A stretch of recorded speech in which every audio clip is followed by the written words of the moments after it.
27F, have a younger brother, Mike, 21 male. He is the definition of a man-child and a mama's boy, always complaining, always expecting others to bow to him. Just, overall, an asshole. Ever since he was born, my parents fussed over him for everything. He's not special needs, or had a traumatic birth or anything of the sort. He was just born. And my parents completely discarded me. My mom, 50F, especially. She went from a loving mother to one of those boy moms that people make fun of on the internet. My father, 50M, still showed me love and support, but he's always been too much of a coward to stand up to my mother and let me win at least once. The only one who stood for me was my grandpa, 76M, who always called my parents out on their bullshit, and never liked my brother. I remind him of his late wife, my grandma, and we have a very special bond, but he lives on the other side of the country and I could never see him often. Mike knows our mom prefers him, and loves to shove it in my face. Because of this and his behavior, we've always been at odds. He's spoiled, a brat and an awful human. I can't remember how many times I ended up in trouble for things I did better than him or for things he framed me with. His only talent are his football skills. He won a scholarship to a nice college out of state. My parents didn't spend a dime on my education because apparently my fund had been used to cover expenses after a fire, just for me to discover years later that said money were given to Mike to buy a car and a house. It's at public university that I met Lucas. He was the first person I was really drawn to there. Of course I met new people who are now my dearest friends, and thanks to them and Lucas, who was my best friend for years before we got together, I managed to move out of my parents' house. Now both Lucas and I are well known in our fields and have very good salaries. Now, to the main issue. Lucas proposed to me a year ago. We're very private people, so we didn't post it on social media or anything, and when I told my parents they dismissed it with a "that's nice." I'm starting to think they downright didn't listen to me at all. We decided that we wanted a nice but simple ceremony and reception with our friends and relatives. Lucas convinced me to invite my parents and brother, but they never responded to the invite.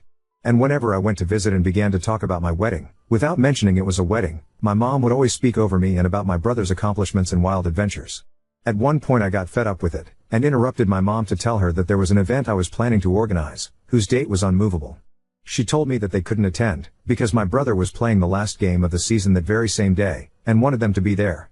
Of course, this favoritism didn't surprise me. They missed my ballets, shows and both my high school and university graduation for things about him. At this point, I wanted to be petty. I told both my parents that it wasn't a problem to miss this event, purposely omitted the fact that this event was my wedding, and didn't insist further. Flash forward to a few weeks ago, I got married. It was perfect. My family, Lucas' family and our friends were all there, and we had a blast. My grandpa was happy to give me away, and it was just perfect. My relatives asked me multiple times why my parents weren't there with us. I was honest and simply said they had my brother's game to attend, and couldn't come. They gave me a few looks, and my grandpa was visibly angry for a while, but otherwise nothing strange happened. After the reception, Lucas and I left for our honeymoon, and were phone-free for the whole duration of the trip. But once we got back, we discovered that a shitstorm was welcoming us home. I turned my phone on, and was unable to even unlock it before a storm of notifications popped up. Most of them were from my mother and brother. Mike called me all sorts of nasty names and insulted me because, apparently, one of my paternal aunts posted the photos of the wedding on Facebook, and captioned it with a very obvious dig at my parents, especially my mom, for missing the wedding. The post apparently went viral in my parents' community, and they've been publicly shamed for their mistreatment of me. It also turns out that my grandpa personally visited my parents to go on a tirade to shame my father, his son, to the point of tears. And this seemed to be my father's breaking point, because he was so distraught for missing his only daughter's wedding and for his father's disapproval, that he finally rebelled against my mom and is threatening divorce unless she makes it up to me. I think that's the reason why my mom has been spamming my phone with messages, at first insulting and threatening and then downright pitiful, full of begging and pity parties.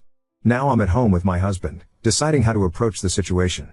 Most of my relatives, even those I didn't invite to the wedding, reached out to apologize for what I went through and to claim they had no idea this was happening at home. Can't blame any of my relatives, they all live with my grandpa on the other side of the country or in another state, but my mom's sisters and friends are belittling me for not telling my mom about the wedding, because now she's inconsolable at the thought of having missed my wedding. Personally, I think she just claims that to save face, but I'm not sure.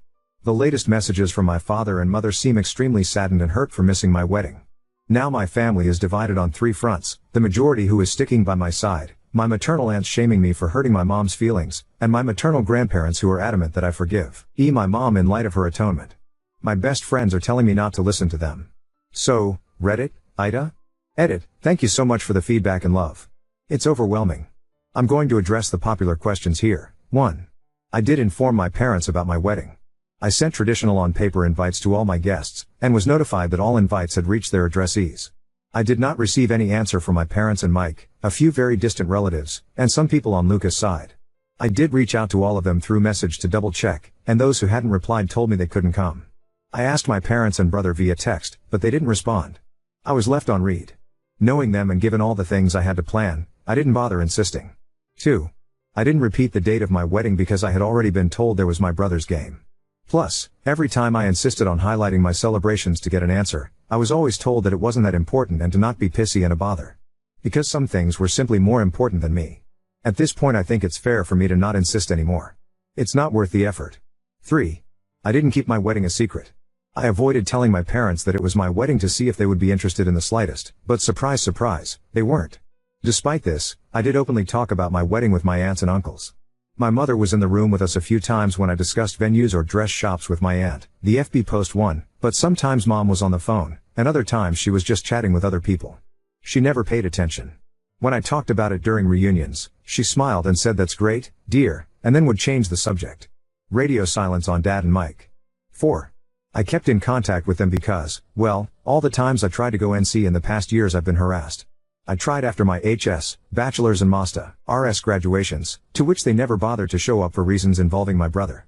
Every time I was shamed for daring to turn my back on family by my parents, my brother, my maternal aunts and my maternal grandparents. I think the turning point here is that, all those times, Lucas wasn't by my side. We started dating a little after my last attempt at going NC, and, now that I have him here, I feel more confident in my stance. But before that, I want this confident. As I already stated, all my paternal side lives on the other side of the country and wasn't aware of how they treated me. I did try to expose my parents once, at 14. My aunts, uncles and grandpa reprimanded them, they faked being sorry, and then once home I got the beating and gaslighting of my life for lying. After that, L kept in contact regularly with my paternal side, but omitting my parents' abuse out of fear, which TBH still haunts me to this day. Only grandpa knew, but he was always threatened to be alienated from me if he tried anything. 5. My parents and I are not from the same city.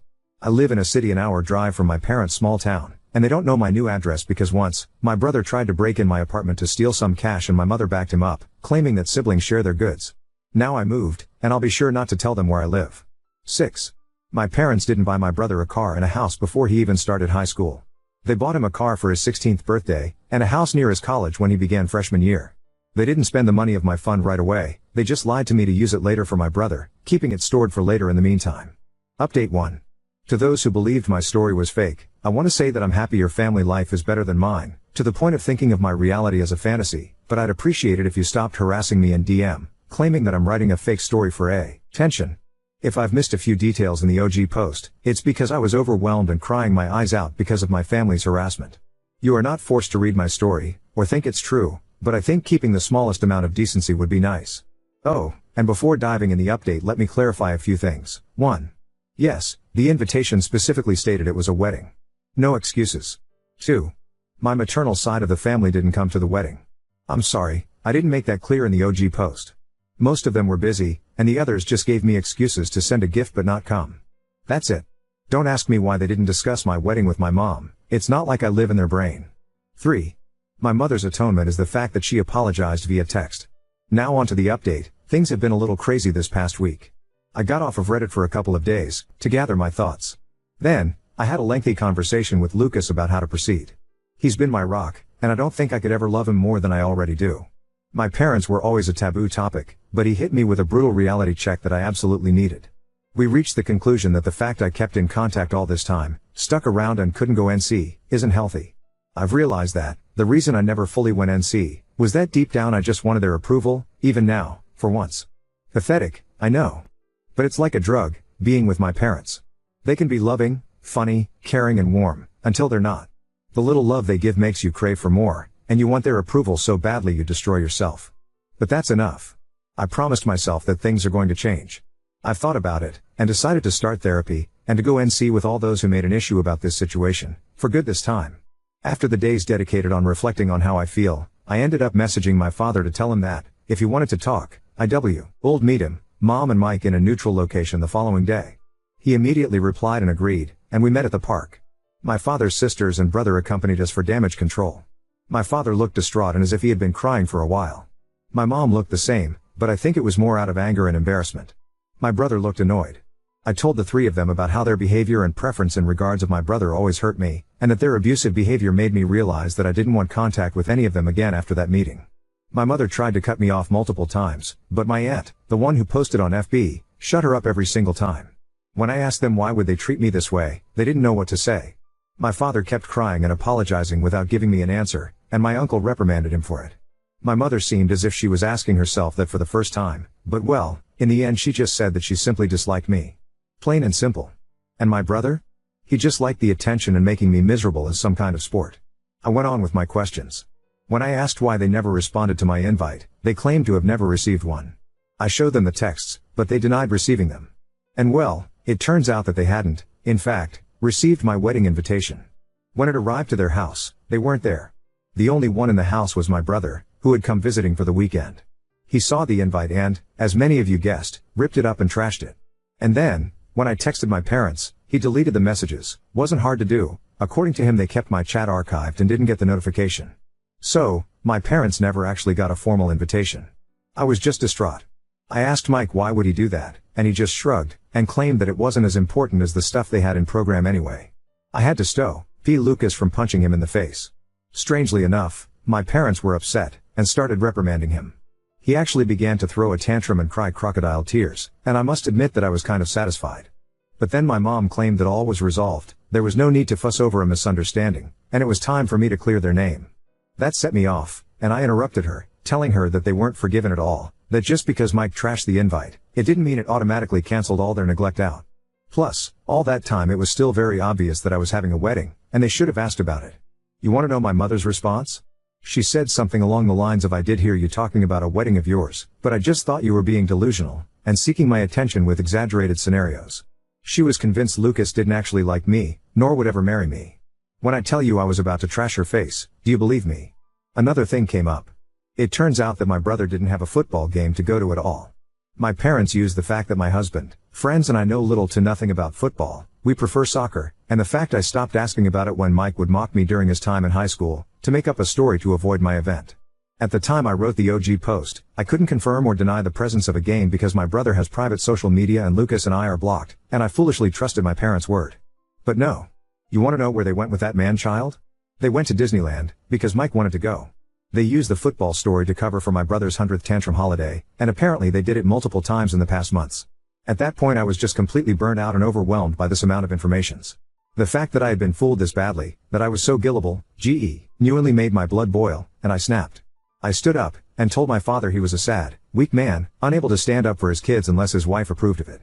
I told my brother he was a little dipshit, a poor excuse of a man that will not accomplish anything in his life and that he'll always live like the leech he is, baby to the point of uselessness. And to my mom, I told her that she was the worst narcissist, pathetic, little woman on the earth, that she didn't even deserve to be addressed and judged, for her irrelevance. That not even God could help her out because she is just too rotten. Harsh, I know. My mother shot up from her seat to scream at me halfway through my rant to her, but I was just too mad. I shouted at her to shut the fuck up and sit down, and listen for once. She got so mad, it felt like steam was coming out of her ears. I don't remember much after that, just that I kept talking. And talking. It felt as if all my anger and hurt just flooded out. At one point I'm pretty sure the whole park was silent. I spat at my parents and Mike that I was disowning them all, and that if they're smart, they'll think before reaching out again. I took my purse and left with Lucas, Anna, and Francis, leaving my parents and brother at my aunt's and uncle's mercy. I think at some point the reality of what I had just learned and said finally hit me, because I ended up having a panic attack on the way home. Lucas was driving, so Anna helped me through it until we stopped in a parking lot to calm me down. I am beyond grateful for their help. Once home, I just fell on the bed and went to sleep. I really wanted to go with you guys' advice, and post the whole thread on FB, but given my work and career I couldn't expose myself like that. One thing is sharing my story from an anonymous throwaway on Reddit, the other is on FB, with my name and face plastered everywhere. I couldn't go down that path. Instead, I did something better. I made a folder with all of my others' insults, messages and awful comments, and sent it to the woman in charge of my mom's church. It's a tight-knit community my mom worked her ass off to enter in, but that is also extremely judgmental, and being shunned by them is a death sentence. And well, that's exactly what happened. Just like clockwork, the scandal spread like wildfire, going out of the church and reaching the rest of the small town. You can imagine what this means for my mother and father.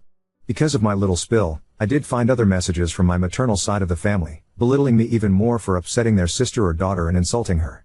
I just didn't care anymore at that point, so I followed you guys' advice, and told them that from now on, they will no longer be part of my life, and that they can talk shit all they want, I just won't care.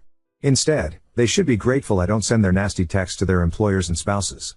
I blocked every single one of them, grandparents included, on everything. I did find a lengthy message from my father. He apologized for not being strong enough to face my mother, agreed that what I said was true, and couldn't believe that he had lost so much of my life because of her. He told me he is going to divorce her no matter what my decision will be, because he is tired of being controlled. He would like a relationship with me to make up for all the years that passed. I did reply to him, to tell him that as of now I really don't want to see him or forgive him. He has replied that he'll try his best to win me back, and that he loves me. I replied back that, as of now, I find that hard to believe, and then blocked him too. Frankly, his slimy way of trying to have an out from this situation by throwing my mother under the bus is pathetic. At least, she was hateful and owned up to it. He is only able to blame others for his choices. I don't want to surround myself with people like that. My mother and brother are blocked similarly, to my maternal side. Mike wrote other messages to taunt and insult me, and I just blocked him. My mom threw herself a pity party for being shunned by her community and for her marriage going into shambles, and I just replied good riddance before blocking her too. As for my grandpa, he has decided to stay with us for a while, to stick by my side. He really is the best, and has read some of your comments. He isn't going to admit that he's flattered by them. Since then a few days have passed, and all has been quiet. Lucas is spoiling me rotten, and I'm starting therapy soon. Now on to second story. Discovered my boyfriend's female friend texts him heart emojis. He denies anything's happening, but I can't ignore the red flags anymore. I, 29F, have been with my BF, 30 male, for 3 years, and we share an apartment. He has a female friend Nell, 34F, and they were friends for years before I came along. I had no issue with their closeness. I have male friends and knew I'd be a hypocrite to leap to judgments, but at this point I feel I'm justified in thinking the way I do about her. The first time I met her, it was extremely obvious Nell didn't like me. She came into the bar all excited to see my BF, before noticing me. Her entire demeanor changed. She shook my hand and dug her nails into my skin, before ignoring me the rest of the night. She even seemed upset at one point that I took the seat beside my BF, and quietly left halfway through the evening without saying goodbye. So it's safe to say my first impression of her wasn't good, but I tried to reason with myself that not everyone gets along, and I don't need to be friends with my BF's friends. However, as time passed it became really clear Nell's attitude towards me wasn't improving. She had a way of openly mocking me in front of groups of people, making side comments or loudly joking about my voice or appearance. My BF would stand there and say nothing, and after the fact when I asked him about it, he'd say he hadn't noticed. She'd also make a show of hugging him hello and goodbye and not me. She would mix that kind of stuff in with smiles and basic politeness, so it was tough to articulate exactly what she'd done. I felt very much like I was back in high school. From that point on, I basically decided I didn't need to have someone like that in my life, so just stopped going to things she was at. I haven't seen her in about a year. My BF still sees her regularly and they text often. I'm now at the stage where I fully believe they've either dated in the past, or have something going on now. I've tried gently bringing this up, but he denies they ever dated and makes me feel like I'm being jealous and bitter by asking. I end up suppressing those feelings, before something brings them up again. I've reached the end of my tether with it. The final straw for me came the other day, when my BF left his phone open and I saw a text exchange between the two. Nell had sent him a heart emoji, and my BF had written something about how he was thinking of her. I know I should have said something then and there, but I felt numb and decided to go to bed. I'm trying to work out how to handle this. Is it possible nothing's going on here? It's something I've tried arguing in my head, but then something else pops up that makes me doubt it. Maybe friends do just send hearts, and I'm making this up because I don't care for Nell? I don't want that to be the case. I'm basically at a point where I feel he either has to tell me the truth and restrict contact with Nell, or else I don't feel like I can maintain the relationship. I feel constantly disrespected, and I want something to change but don't know how to go about it. Any advice would be so welcomed. Update 1. A few days ago, after a lot of tearful soul searching, I decided the best thing for me would be to walk away from the relationship. I sat my BF down and talked to him about it. I explained that I always felt like the third wheel in my own relationship, and that for my own happiness, I didn't want to be in a relationship that made me feel that way anymore. I gave examples to him that I did in my original post, such as his lack of boundaries with Nell, and his disinterest in standing up for me whenever she mocked me. I also said my trust in him had been eroded to the point where I felt unsure of what I really was to him. I told him I still cared about him and wanted him to be happy, but that I wanted to be happy too. My BF sat silently for a while, before asking, "So, you're jealous of Nell?" I felt like he'd barely processed anything I'd just said, and when I tried clarifying, he got defensive and told me he was allowed female friends. I could tell he wanted to turn it into an argument, and since my mind was already made up and I'd said what I wanted, I ended the conversation and he played a computer game and acted like I wasn't there as I packed my things and left. I've been staying with my best friend, who is amazing and always so supportive. We're actually looking into sharing a place officially. I burst into tears on her doorstep and we hugged it out, before having a movie night with a pizza and some wine. It felt really therapeutic, like a weight was lifted off my shoulders. My family have been amazing too, rallying round and taking me out for little meals and stuff. I even got 1 or 2 sweet messages from my BF's friends, saying they were sorry and that they fully understood my point of view, which is interesting. I imagined that would be the end of it, but the next morning I woke up to messages from a number I didn't know. It was Nell. I honestly didn't think she'd contact me, so to see walls and walls of text in my inbox was a shock. Let me run down some of the things she said. She repeatedly insisted that she never bullied me, and said she had no idea where that came from. She said I'd always seemed cold towards her, so tried to make little jokes to break the ice. Openly mocking someone is an interesting method, but I digress. Lastly, she told me I was making things up by suggesting she ever had a thing with my ex. They were just friends.